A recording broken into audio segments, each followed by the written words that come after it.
30분 후면 더 복잡해질 거예요. 그 전에 그만하시죠. 군병원 복도였습니다.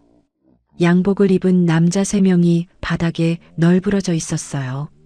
하나같이 건장한 체격이었는데 전부 신음소리를 내며 꼼짝도 못하고 있었죠.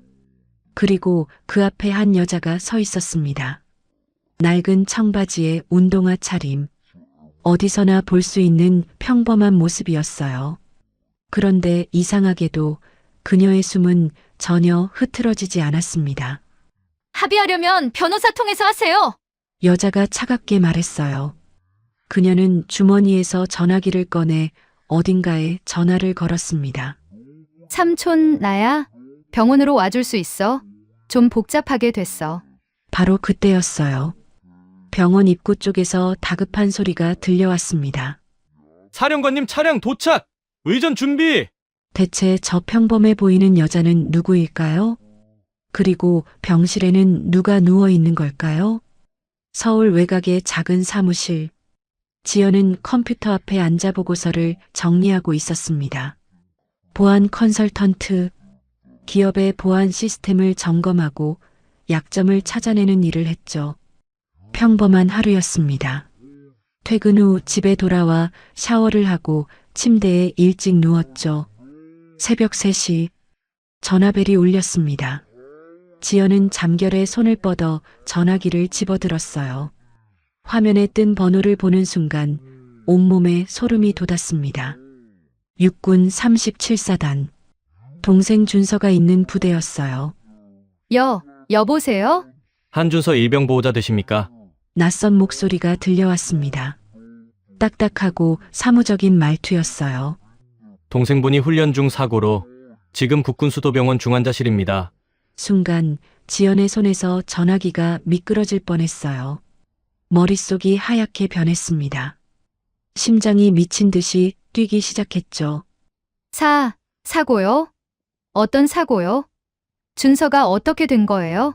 자세한 건 병원에서 설명드리겠습니다. 빨리 와주시기 바랍니다. 전화가 끊겼습니다. 지연은 멍하니 전화기를 바라봤어요. 손이 떨리고 있었습니다. 가슴 한가운데가 쿵 하고 내려앉았습니다. 준서, 밝고 건강했던 동생이었어요.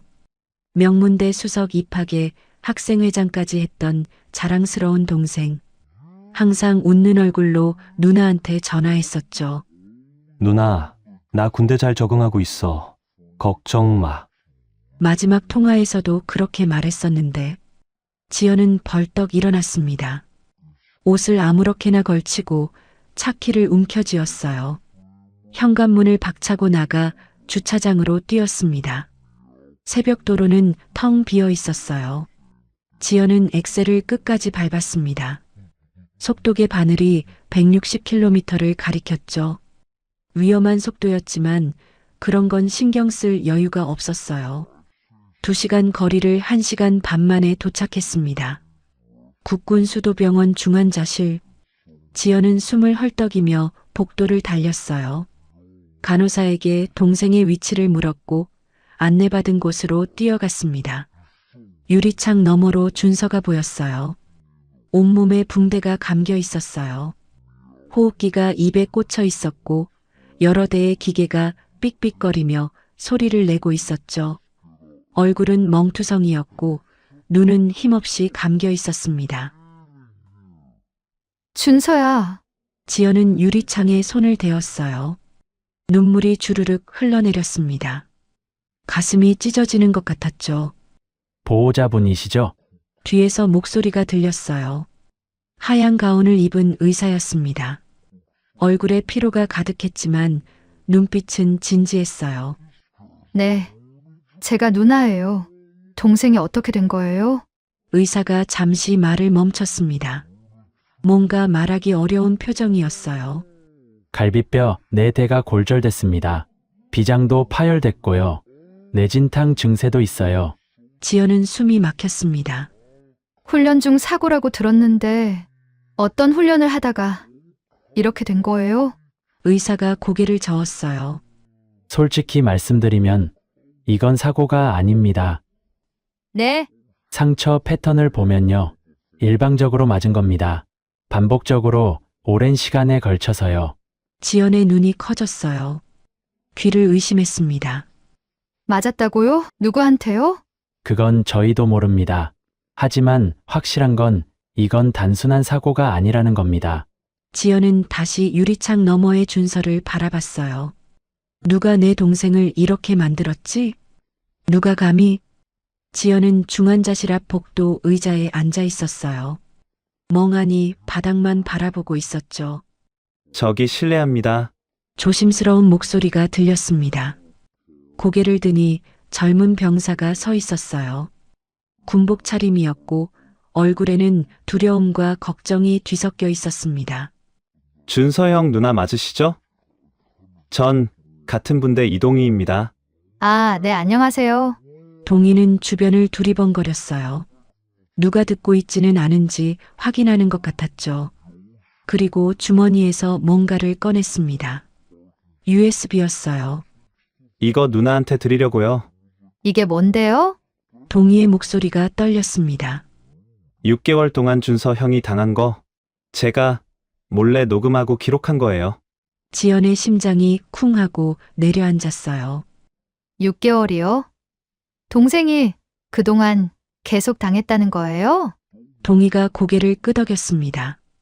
그의 눈에도 눈물이 맺혀 있었어요. 오성재 중위가 있어요. 그 사람이 계속 형을 괴롭혔어요. 동희는 조심스럽게 이야기를 시작했습니다. 오성재 중위, 준서의 직속 상관이었어요. 지방대 출신인 그는 유독 학력에 집착했다고 해요. 특히 명문대 나온 병사들을 싫어했죠. 스카이 나왔다고 잘난 척한다고. 군대에선 대학 따위 소용없다고. 맨날 그런 말 했어요. 처음에는 말로 시작했어요. 비꼬는 말, 무시하는 말, 깎아내리는 말. 그 다음엔 얼차려였죠. 다른 병사들은 안 하는 힘든 훈련을 준서만 시켰어요. 밤늦게까지 뜀걸음을 시키고 무거운 짐을 들고 산을 오르게 했죠. 그리고 구타가 시작됐습니다. 처음엔 밤에 몰래 때렸어요. 아무도 모르게요. 근데 나중엔 다른 병사들 앞에서도 때렸어요. 지연의 손이 부들부들 떨렸어요. 준서가 왜 참았어요? 왜 신고 안 했어요? 동희의 눈에서 눈물이 흘러내렸습니다. 형이 그러더라고요. 누나한테 걱정 끼치기 싫다고. 얼마 안 남았으니까 참겠다고. 그 말에 지연의 눈물이 터져버렸어요. 준서야, 바보야. 왜 혼자 참았어? 왜 누나한테 말 안 했어? 지연은 두 손으로 얼굴을 감싸며 울었습니다. 동생이 6개월 동안 얼마나 힘들었을지, 얼마나 무서웠을지 생각만 해도 가슴이 터질 것 같았죠. 한참을 울고 난 후 지연은 겨우 정신을 차렸어요. 동희가 아직 옆에 서 있었습니다. 뭔가 더 말하고 싶은 표정이었죠. 저기 이상한 게 하나 더 있어요. 뭔데요? 동희가 목소리를 더 낮췄습니다. 오중이가 가끔 전화하는 걸 들었거든요. 어디 보고하는 것처럼요. 지연은 눈을 가늘게 떴어요. 뭐라고 하던데요? 한지연 동생 맞습니다. 시키신 대로 하고 있습니다. 이렇게요. 순간 지연의 온몸이 얼어붙었습니다. 내 이름을? 네, 분명히 한지연이라고 했어요. 지연의 머릿속이 빠르게 돌아가기 시작했어요. 이건 이상해. 단순한 가혹행위가 아니야. 오성재는 누군가의 지시를 받고 있어. 그리고 그 누군가는 나를 알고 있어. 내 동생을 노린 게 아니라 나를 노리고 동생을 건드린 거야. 지연은 천천히 일어났습니다. 누군지는 모르겠지만 반드시 찾아낼 거야. 그리고 반드시 대가를 치르게 해줄 거야. 오성재 뒤에 누가 있는 걸까요? 왜 지연을 노리는 걸까요? 지연은 USB를 꽉 쥐었습니다. 이제 시작이었어요. 동희가 떠난 후 지연은 중환자실 앞 복도에 홀로 앉아 있었어요. 손에 쥔 USB가 묵직하게 느껴졌습니다. 6개월간의 기록.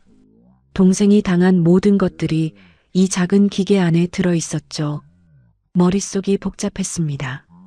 오성재라는 중이, 그리고 그 뒤에 있는 누군가. 대체 왜 나를 노리는 걸까? 내가 뭘 했길래? 그때였어요. 복도 끝에서 발소리가 들려왔습니다. 하나가 아니었어요. 여러 명이 걸어오는 소리였죠. 지연이 고개를 들었습니다. 양복 차림의 남자 3명이 다가오고 있었어요. 하나같이 건장한 체격에 날카로운 눈빛을 하고 있었죠. 평범한 문병객은 분명 아니었습니다. 본능적으로 온몸의 신경이 곤두섰습니다. 한지연 씨 맞으시죠? 맨 앞에 선 남자가 물었어요. 입꼬리가 살짝 올라가 있었지만 눈은 전혀 웃고 있지 않았습니다. 누구세요? 편하게 얘기 좀 하시죠. 남자가 지연 옆 의자에 스스럼 없이 앉았어요. 나머지 둘은 양옆에 서서 팔짱을 꼈죠. 마치 도망가지 못하게 막아선 것 같았습니다. 동생분 상태가 안 좋으시던데 남자가 혀를 끌끌 찼어요. 안 됐네요. 정말 안 됐어요. 근데 말이죠. 지금 와서 일 크게 만들 필요 있을까요? 남자가 품속에서 서류 봉투를 꺼냈습니다. 두툼한 갈색 봉투였어요. 여기 합의서랑 위로금이 들어있어요. 꽤 후한 조건이에요. 이 정도면 동생분 치료비는 물론이고 남는 것도 있을 거예요. 지연은 봉투를 내려다봤어요. 그리고 천천히 고개를 들어 남자를 바라봤습니다. 싫은데요? 남자의 미소가 살짝 굳었어요. 네? 싫다고요. 제 동생을 반죽음으로 만들어 놓고 돈으로 맡겠다고요? 지연의 목소리는 낮았지만 한 글자 한 글자에 서늘한 기운이 담겨 있었어요. 남자의 표정이 변했습니다. 가면처럼 유지하던 미소가 사라지고 차가운 눈빛이 드러났죠. 좋게 말할 때 들으세요, 한지연 씨. 안 들으면요? 그럼 좋게 안 끝나겠죠? 남자가 몸을 일으켰어요. 그리고 지연의 어깨에 손을 뻗었습니다. 바로 그 순간이었어요. 지연의 손이 번개처럼 움직였습니다. 퍽! 남자의 손목이 꺾였어요. 비명이 터져 나왔죠. 으악! 나머지 두 남자가 달려들었습니다. 주먹을 휘두르고 발을 걷어찼어요. 하지만 지연은 물 흐르듯 움직였어요. 첫 번째 주먹을 피하며 옆구리를 가격했습니다. 두 번째 남자의 발차기를 잡아채 뒤로 넘겼죠. 정확히 15초 만에 세 남자 모두 바닥에 널브러졌어요. 병원 복도가 조용해졌습니다. 시간이 멈춘 것 같았어요. 간호사들이 비명을 질렀고 지나가던 환자와 보호자들이 눈을 휘둥그레 떴습니다. 아무도 무슨 일이 일어났는지 제대로 보지 못했어요. 너무 빨랐으니까요. 지연은 숨 하나 흐트러지지 않은 채 서 있었습니다. 아까까지의 눈물 젖은 여자는 사라지고 전혀 다른 사람이 거기 있었어요. 소매가 살짝 걷히면서 손목 안쪽이 드러났습니다. 거기엔 작은 문신이 새겨져 있었어요. 삼지창. 바닥에 쓰러진 남자 하나가 그걸 보더니 얼굴이 하얗게 질렸습니다. 저거, UDT. 떨리는 목소리였어요. 공포에 질린 눈빛이었죠. 지연은 그를 내려다보며 차갑게 말했습니다. 합의하려면 변호사 통해서 하세요. 다음에 또 이런 식으로 오시면 그땐 5초도 안 걸릴 거예요. 지연은 주머니에서 전화기를 꺼냈어요. 전화를 걸었습니다. 삼촌 나야? 병원으로 와줄 수 있어? 좀 복잡하게 됐어. 전화를 끊고 10분쯤 지났을까요? 병원 앞에 검은색 세단 한 대가 멈췄어요. 평범한 차처럼 보였지만 차 앞뒤로 경호 차량이 따라붙어 있었습니다. 병원 입구가 술렁이기 시작했어요. 사령관님 차량이래. 해군 장성이 왜 여기에? 의전 준비해 빨리. 직원들이 허둥지둥 뛰어다녔습니다. 차 문이 열리고 한 남자가 내렸어요. 해군 정복 차림이었습니다. 어깨에 달린 계급장이 햇빛에 반짝였어요. 별 2개. 박영철, 해군작전 사령관. 해군에서 둘째가라면 서러워할 실세였죠. 그가 성큼성큼 병원 안으로 걸어 들어왔어요. 주변 사람들이 길을 비켰습니다. 감히 말을 거는 사람도 없었죠. 그런 그가 중환자실 앞 복도에서 멈췄어요. 지연이 서 있는 곳이었습니다. 지연아, 삼촌, 두 사람이 자연스럽게 포옹했어요. 주변의 술렁임이 더 커졌습니다.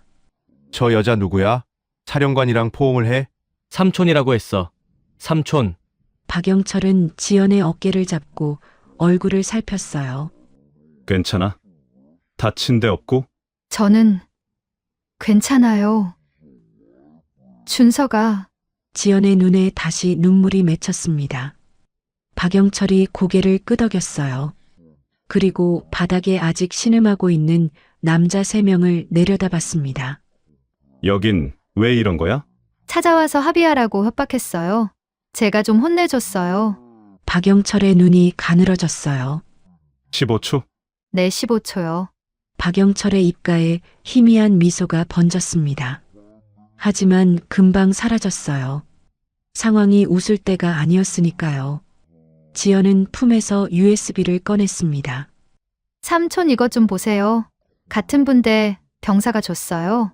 준서가 6개월 동안 당한 기록이래요. 박영철이 USB를 받아들었어요.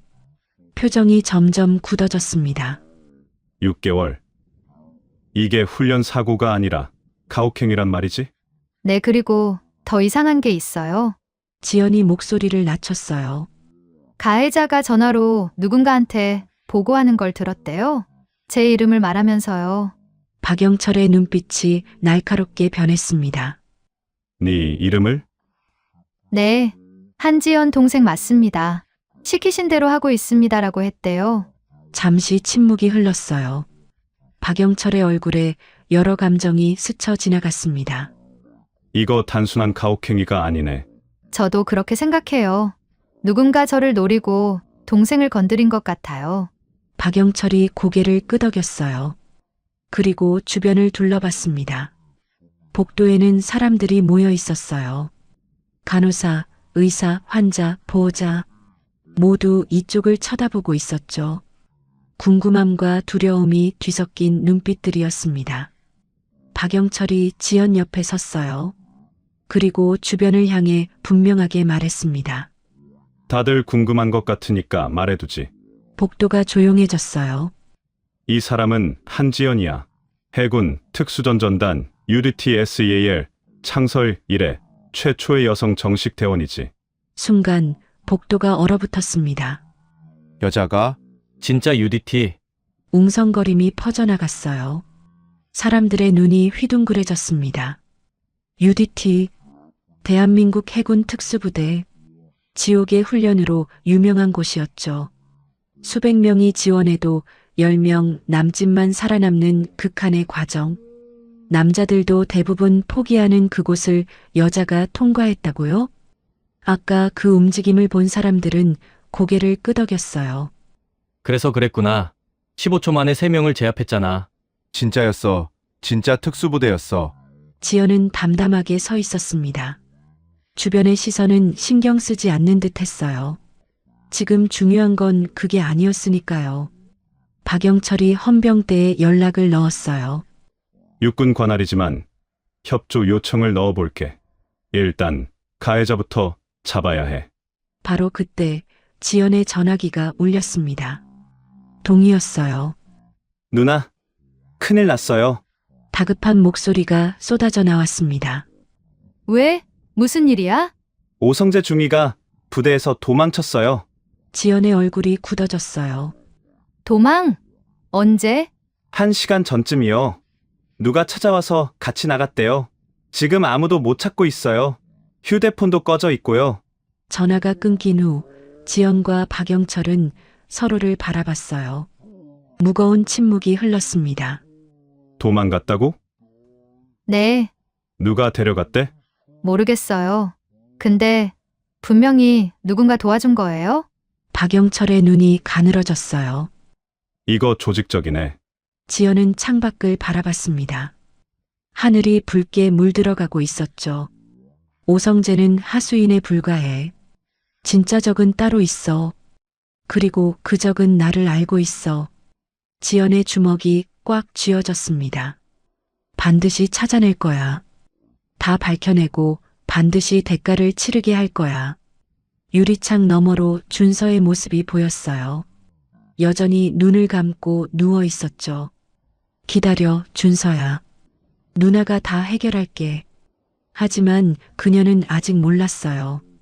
이 사건이 8년 전의 어둠과 연결되어 있다는 것을, 그리고 진짜 적이 얼마나 거대한 존재인지를. 모든 것은 이제 막 시작이었습니다. 다음 날 아침이었어요. 지연은 병원 복도 의자에서 눈을 떴습니다. 밤새 준서 곁을 지키다가 잠깐 잠이 들었던 거예요. 목이 뻣뻣하고 온몸이 욱신거렸지만 그런 건 신경 쓸 겨를이 없었죠. 전화벨이 울렸습니다. 여보세요? 누나, 저 동희예요. 다급한 목소리가 들려왔어요. 하지만 뭔가 이상했습니다. 목소리가 떨리고 있었고 배경에서 이상한 소리가 들렸죠. 동희야? 무슨 일이야? 지금 어디야? 저 병원이에요. 응급실이요. 지연의 심장이 철렁 내려앉았어요. 병원? 왜? 무슨 일 있어? 어젯밤에 외출 나왔다가 교통사고 당했어요. 다리가 부러졌어요. 지연은 벌떡 일어났습니다.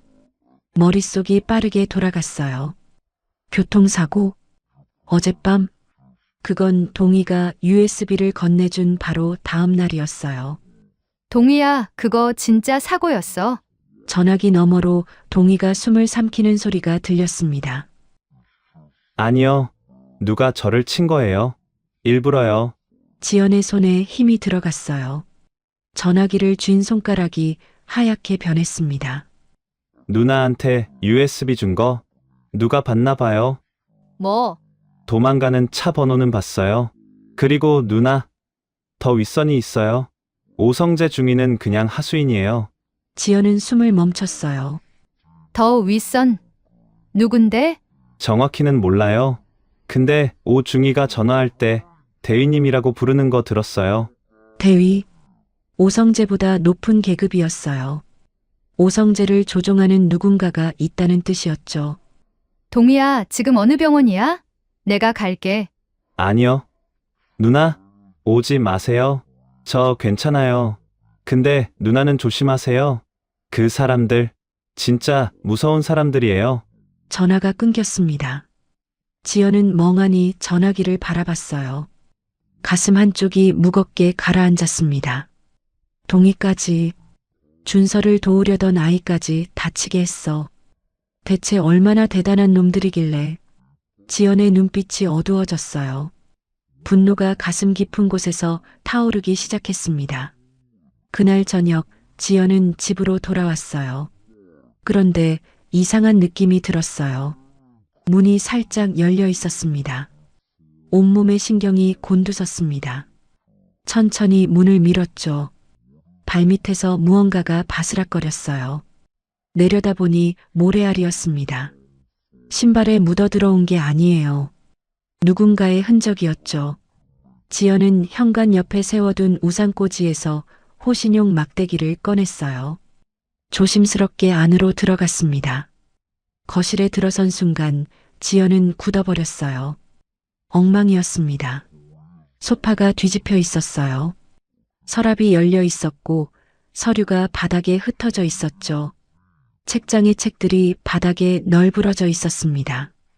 지연은 천천히 집안을 둘러봤어요. 모든 방이 같은 상태였습니다. 하지만 이상한 점이 있었어요. 노트북은 그대로 책상 위에 있었습니다. 장롱 안의 귀중품도 손대지 않았어요. 현금도 그대로였죠. 도둑이 아니었어요. 뭔가를 찾은 거예요. 지연은 서재로 들어갔습니다. 책상 서랍을 열어봤어요. 없었습니다. 8년 전 자료가 담긴 파일이 없어졌어요. UDT 훈련 사고 기록, 김대호 교관 재판 서류, 지연이 증언했던 녹취록 사본, 전부 사라졌습니다. 지연은 텅 빈 서랍을 바라보며 중얼거렸어요. 이걸 노린 거야. 그때 전화기가 울렸습니다. 지연은 잠시 망설이다가 전화를 받았습니다. 여보세요? 오랜만이네. 한지연, 낮고 차가운 남자 목소리였어요. 등골이 서늘해지는 느낌이었습니다. 누구세요? 집 잘 둘러봤어? 뭐가 없어졌는지 알겠지? 지연의 손이 떨렸어요. 분노가 치밀어 올랐습니다. 당신이 한 거야? 경고하는 거야. 더 이상 파지 마. 남자의 목소리가 더 낮아졌어요. 동생도 그 병사놈도 다 괜찮길 원하면 지연은 이를 악물었어요. 주먹이 부들부들 떨렸습니다. 뭘 원하는 건데? 왜 이러는 거야? 8년 전 일은 끝난 거야. 왜 다시들 쑤시려고 해? 8년 전 지연의 눈이 커졌어요. 8년 전이 지금이랑 무슨 상관인데? 모르는 게 나을 거야. 계속 파면 준서가 다음엔 눈을 못 뜰 수도 있어. 심장이 얼어붙는 것 같았어요. 건드리면 죽여버릴 거야. 지연이 이를 갈며 말했어요. 하지만 남자는 비웃듯 웃었습니다. 그 자신감 좋아. 근데 넌 혼자고 우린 많아. 잘 생각해. 전화가 끊겼습니다. 지연은 전화기를 바라보다가 소파에 털썩 주저앉았어요. 다리에 힘이 풀렸습니다. 8년 전, 그때 대체 무슨 일이 있었던 걸까? 지연은 기억을 더듬었어요. 8년 전, 지연은 UDT 훈련 중이었습니다. 지옥 같은 훈련이었죠. 수백 명이 시작했지만 끝까지 남은 건 10명도 안 됐어요. 지연은 그 10명 중 하나였습니다. 그리고 유일한 여성이었죠.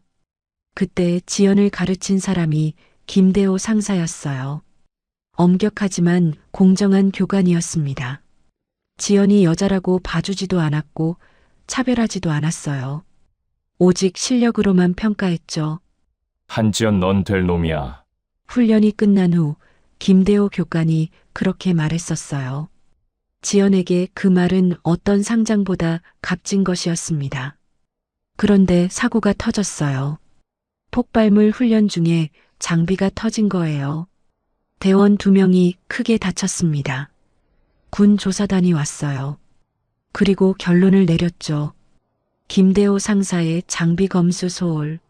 하지만 그건 거짓말이었어요. 지연은 알고 있었습니다. 김대호 교관이 사고 전에 장비 문제를 보고했다는 것을, 하지만 위에서 무시했다는 것을 지연은 재판에서 증언했어요. 교관님은 잘못이 없다고, 장비 문제를 미리 알렸다고. 하지만 결과는 달라지지 않았습니다. 김대호 교관은 불명예 전역을 당했어요.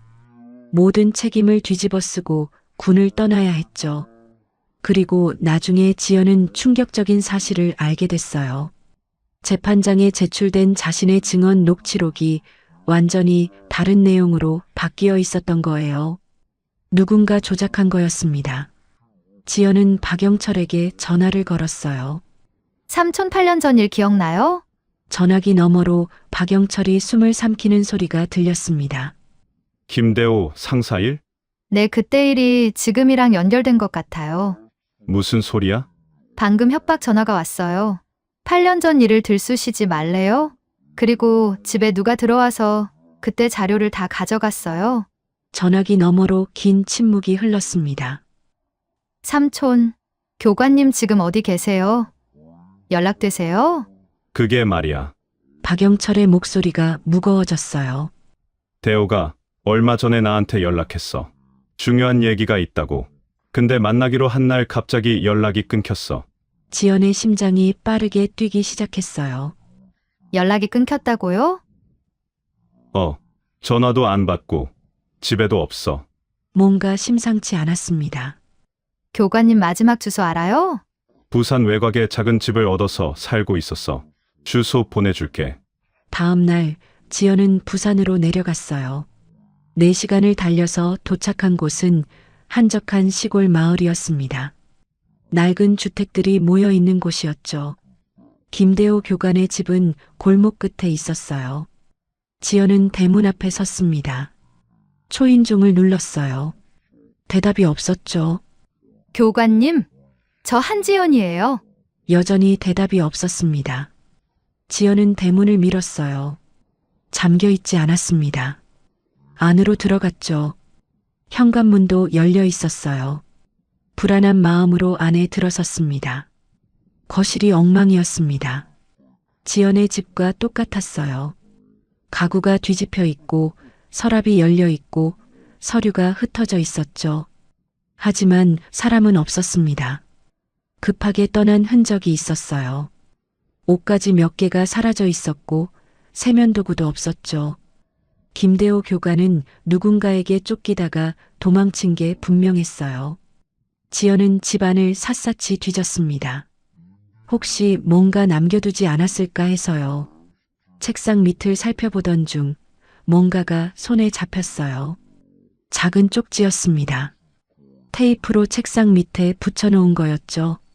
지연은 쪽지를 펼쳤어요. 지연아, 미안하다. 네가 찾으면 위험해진다. 진실은 장태영에게 있다. 그리고 서명, 대호. 지연은 쪽지를 쥔 채 한동안 움직이지 못했어요. 장태영, 그 이름을 알고 있었습니다. 8년 전 UDT 부대장이었어요. 지금은 군을 떠나 방산업체를 운영하고 있죠. 태영 디펜스? 대한민국 최대 방산업체 중 하나였습니다. 서울로 돌아온 지연에게 박영철이 전화를 걸어왔어요. 오성재를 조종한 사람 찾았어. 지연의 눈이 번뜩였습니다. 누구예요? 최민수 대위 육군 소속이야. 최민수요? 그런데 더 중요한 게 있어. 이 사람, 장태영 회장의 사위야. 순간 지연의 머릿속에서 모든 퍼즐 조각이 맞춰졌어요. 8년 전 사고, 김대호 교관의 억울한 누명, 조작된 증거, 그리고 지금 동생에게 벌어진 일, 모든 게 하나로 연결되어 있었습니다. 장태영, 그가 모든 것의 중심이었어요. 지연의 눈에 불꽃이 타올랐어요. 전쟁이 시작되려 하고 있었습니다. 다음 날 오후였어요. 지연은 박영철과 함께 대책을 논의하고 있었습니다. 증거를 어떻게 모을지, 장태영을 어떻게 무너뜨릴지 머리를 맞대고 있었죠. 그때 지연의 전화기가 울렸어요. 모르는 번호였습니다. 하지만 지연은 직감적으로 알았어요. 누구인지. 여보세요? 잊어버렸어? 상처받네. 익숙한 목소리가 들려왔어요. 아니, 익숙하다기보다는 기억 속 어딘가에 묻혀있던 목소리였습니다. 나 최민수야. 5년 만이지? 최민수. 그 이름을 듣는 순간 5년 전의 기억이 떠올랐습니다. 5년 전이었어요. 해군과 육군의 합동 훈련이 있었습니다. 각 군의 정예부대가 모여서 실력을 겨루는 자리였죠. 지연은 UDT 대표로 참가했어요. 그때 최민수가 다가왔습니다. 육군 특수부대 소속이었죠. 건장한 체격에 자신만만한 표정을 하고 있었어요. 야, 너가 그 여자 UDT라며? 비웃는 말투였어요. 여자가 감히 특수부대? 웃기지 마. 주변 병사들이 웅성거렸습니다. 민수는 그 시선을 즐기는 것 같았어요.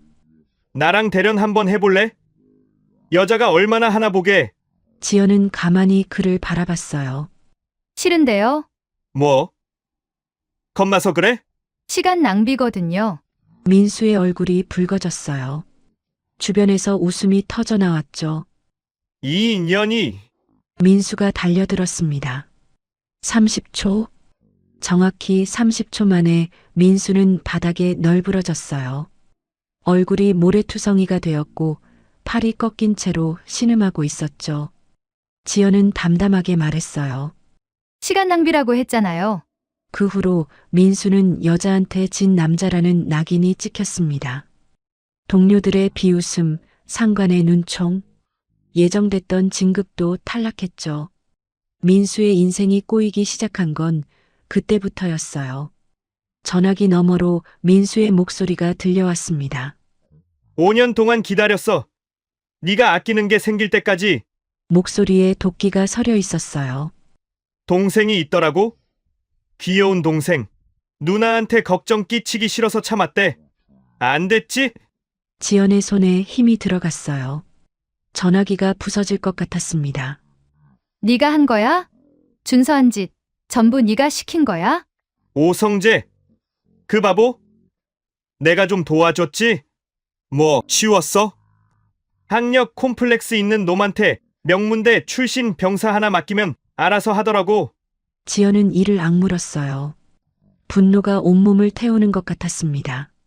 지금 당장 나와. 내 손으로 직접 끝내줄게. 민수가 비웃었어요.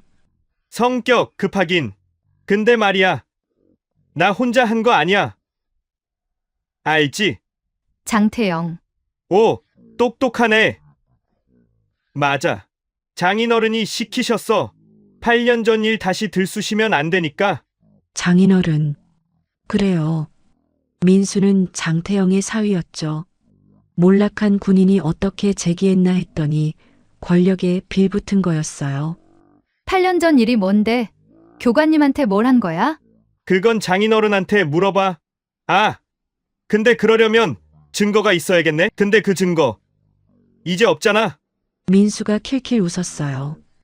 대신 동생 걱정부터 해. 병원 경비가 좀 허술하던데. 순간 지연의 심장이 멈추는 것 같았어요. 뭐라고? 지금쯤 재밌는 일이 벌어지고 있을걸? 전화가 끊겼습니다. 지연은 미친 듯이 달렸어요. 주차장으로 뛰어가 차에 올라탔습니다. 시동을 걸고 악셀을 밟았죠. 차에서 뛰어내리자마자 달리기 시작했어요. 중환자실 복도가 보였어요. 어수선했습니다. 간호사들이 뛰어다니고 있었어요.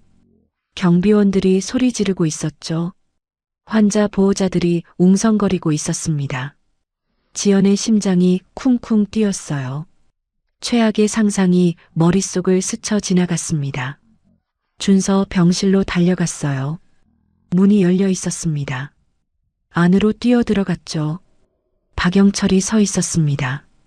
그의 발밑에 남자 2명이 쓰러져 있었어요. 검은 옷을 입은 남자들이었죠. 손에는 흉기를 들고 있었습니다. 그리고 준서는 무사했어요. 여전히 눈을 감고 누워 있었지만 다친 곳은 없었습니다. 삼촌. 지연의 다리에서 힘이 빠졌어요. 바닥에 주저앉았습니다. 내가 먼저 왔어. 경호원들이 잡았어. 박영철이 지연에게 다가왔어요. 어깨에 손을 얹었죠. 괜찮아, 준서, 괜찮아. 지연의 눈에서 눈물이 흘러내렸습니다. 안도와 분노가 뒤섞인 눈물이었어요. 목소리가 떨렸어요. 하마터면 준서를. 박영철이 지연을 일으켜 세웠습니다. 이제 가만히 있으면 안 돼. 먼저 움직여야 해. 병원 휴게실로 자리를 옮겼어요. 박영철이 진지한 표정으로 말했습니다. 기자회견을 열자 모든 걸 공개하는 거야. 지연은 고개를 저었어요. 증거가 부족해요. 서류도 뺏겼고 녹음 파일도 오성재를 잡아야 쓸 수 있어요. 그래도 먼저 움직여야 해. 방어만 하다간 계속 당해. 머릿속으로 생각을 정리했습니다. 김대호 교관. 교관님이라면 뭔가 남겼을 거예요. 그분 성격에 아무것도 안 남겼을 리가 없어요. 쪽지가 떠올랐어요. 진실은 장태영에게 있다. 교관님은 뭔가를 알고 계셨어요. 그래서 도망친 거예요. 증거를 지키려고. 교관님을 찾아야 해요. 살아계시다면 분명 증거를 가지고 계실 거예요. 이틀이 지났어요. 지연은 김대호 교관의 행방을 추적하고 있었습니다. 하지만 쉽지 않았어요. 마치 연기처럼 사라진 것 같았죠. 그날 저녁 집 앞에 택배 하나가 놓여 있었어요. 발신자가 없었습니다. 지연은 조심스럽게 상자를 열었어요. 안에는 USB 하나와 쪽지가 들어 있었습니다. 손이 떨렸어요.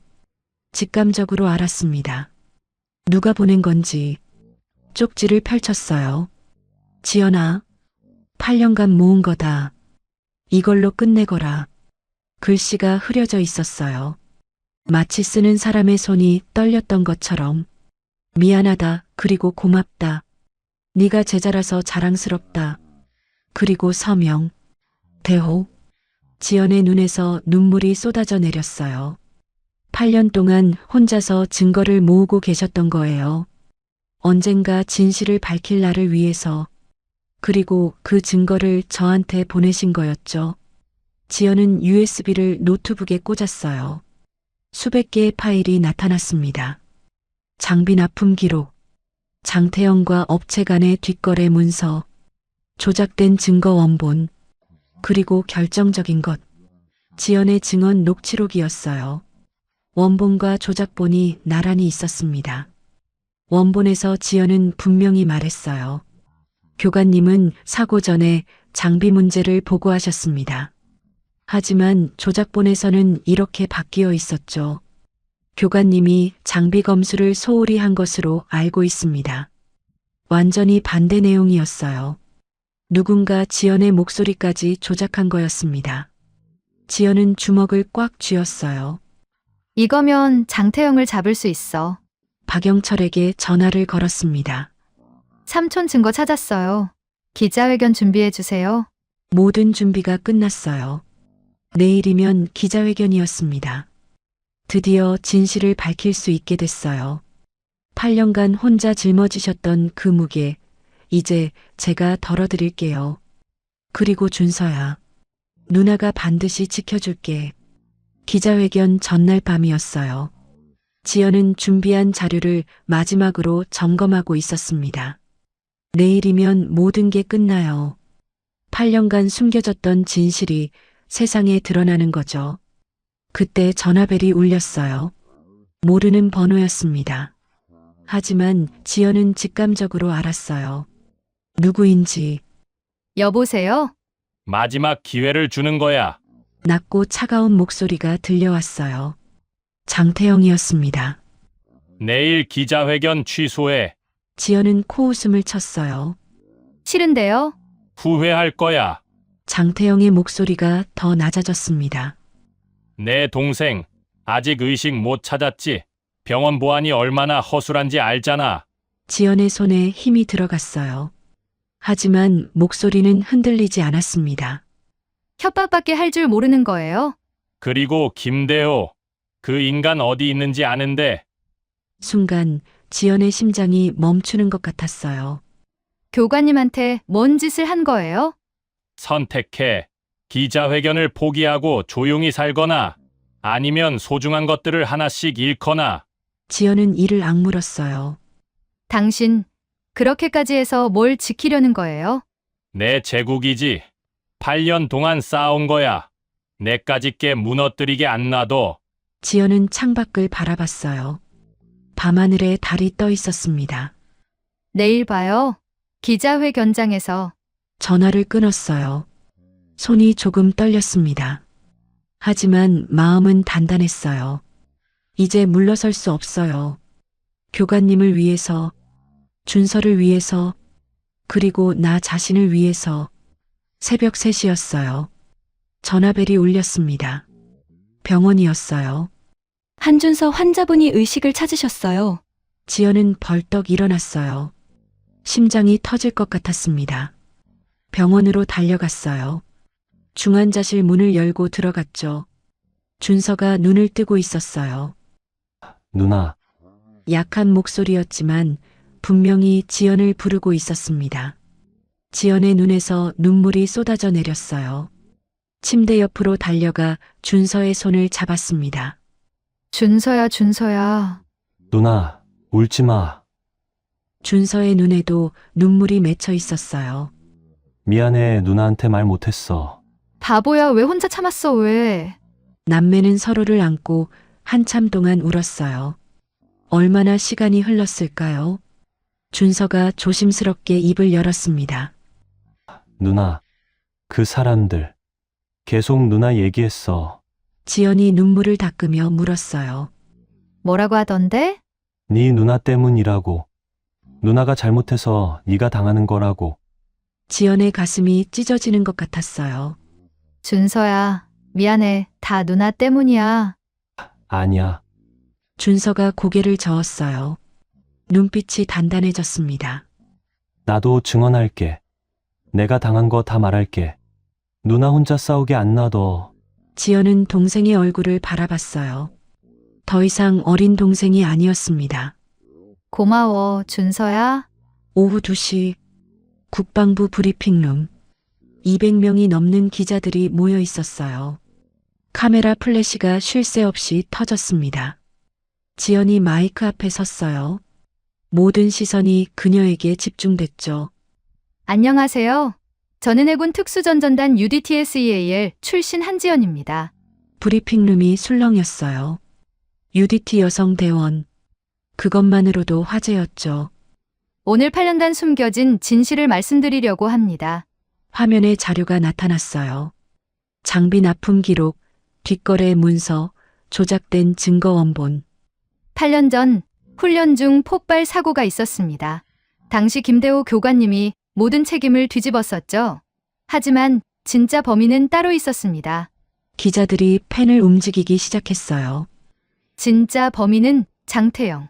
현재 태영 디펜스 회장입니다. 브리핑룸이 술렁였습니다. 웅성거림이 커졌어요. 그는 불량 장비를 납품하고 그 사실을 숨기기 위해 증거를 조작했습니다. 제 증언 녹취록도 완전히 다른 내용으로 바꿔치기 했죠. 화면에 2개의 음성 파일이 나타났어요. 원본과 조작본. 원본이 재생됐습니다. 교관님은 사고 전에 장비 문제를 보고하셨습니다. 그리고 조작본. 교관님이 장비 검수를 소홀히 한 것으로 알고 있습니다. 브리핑룸이 얼어붙었어요. 충격에 빠진 표정들이 보였습니다. 바로 그때 문이 벌컥 열렸어요. 장태영이 들어왔습니다. 얼굴이 불그락푸르락했어요. 거짓말이야. 이 여자가 날 모함하는 거야. 하지만 그 뒤로 검은 양복을 입은 사람들이 따라 들어왔어요. 검찰 특수부였습니다. 장태영 회장님, 방산비리, 증거인멸, 상해교사 혐의로 긴급 체포합니다. 장태영의 얼굴이 하얗게 질렸어요. 이럴 수 없어. 난 태영 그룹 회장이야. 내가 누군지 알아? 회장이든 뭐든 법 앞에선 똑같습니다. 수갑이 채워졌어요. 끌려가면서 장태영이 지연을 노려봤습니다. 두고 봐. 이게 끝이 아니야. 지연은 담담하게 대답했어요. 내 끝이 아니에요. 이제 시작입니다. 한 달 후, 김대호 교관의 명예가 회복됐어요.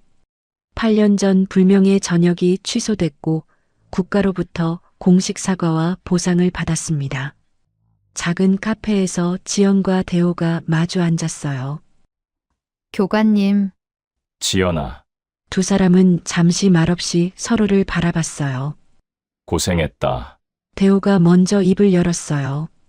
눈가에 주름이 깊어졌지만 눈빛은 여전히 따뜻했습니다. 교관님이 증거 보내주셔서요. 그거 없었으면 못 이겼어요. 8년 동안 모은 거야. 언젠가 네가 찾을 줄 알았어. 지연의 눈에 눈물이 맺혔어요. 왜 혼자 하셨어요? 같이 했으면 덜 힘드셨을 텐데. 대호가 고개를 저었어요. 네가 다칠까 봐. 그리고 네가 해낼 줄 알았으니까. 지연은 눈물을 훔쳤어요. 감사합니다, 교관님. 다시 뵐 수 있어서 정말 다행이에요. 1년이 지났어요. 준서는 완전히 회복해서 당당하게 전역했습니다. 지연은 국방부 민간자문위원으로 위촉됐어요. 군내 가혹행위를 막고 피해자를 돕는 일을 하게 된 거죠. 그녀의 노력으로 1년 만에 군내 가혹행위가 70% 감소했어요. 그리고 특수부대에 지원하는 여성이 300%나 늘었습니다. 어느 날 젊은 여성 병사가 지연에게 다가왔어요. 자문위원님, 질문 하나 해도 될까요? 그러면 뭔데요? 진짜 군인이 뭔가요? 지연은 잠시 생각했어요. 그리고 미소 지었습니다. 목에는 김대호 교관에게 받은 군번줄이 걸려 있었어요. 진짜 군인은 강한 사람이 아니에요. 지연이 말했어요. 약자를 지키는 사람이죠. 혹시 지금 힘든 일을 겪고 계신 분이 있다면 포기하지 마세요. 진실은 반드시 밝혀지고 당신 편은 반드시 나타나니까요. 오늘 영상이 작은 위로가 됐다면 좋아요와 구독 부탁드려요.